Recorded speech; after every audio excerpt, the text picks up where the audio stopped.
application was to sit with another teacher to do their LBA, and also we collaborated together and we used the new template that Ms. Callaghan has for new teachers. This is an excerpt from the Watson Go to Birmingham novel that we read.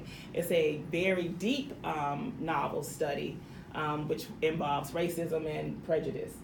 So what our kids, we broke it down, and actually it's still a work in progress because we're working backwards. Some things we had to nick, and we used our academic coach, Ms. Grimm, to help us out. So as you see here at the reading standard, we have that our RI 5.3, explain the relationships or interactions between two or more individual events, ideas, or concept. And it is a social studies content LBA, analyze the chronology of key events in the United States.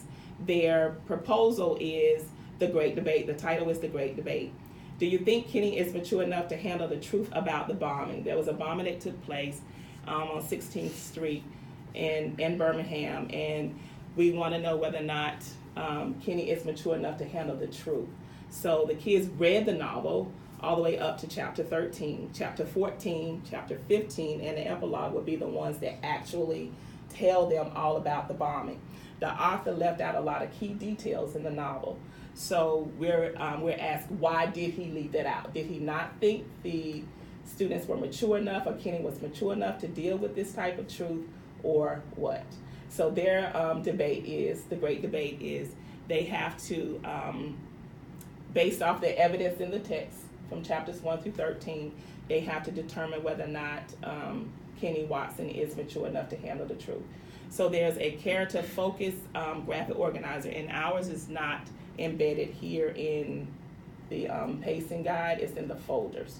And this is one thing that I said I really like, to be able to embed it into the actual pacing guide. So they have a character-focused chart where they have to, from chapters 1 through 13, determine through quotes that Kenny says if he's mature enough to handle that, if he's responsible enough to handle the truth. And once they take that character focus chart, they use that to help write their essay. Their essay is an argumentative outline that they have, and it breaks them down, every single thing, your introduction, your hook, your the meat in the middle. It is broken down also and differentiated with the Oreo. I don't know if you all heard of the Oreo effect. Yeah. Some of our kids cannot do this one outline that we have. Is for our AIG kids, because it's a little more higher level. But the other ones would do it through the Oreo organizer. And then they would write their rough draft on the second day, and then the third day they would write their final draft. I think that's it.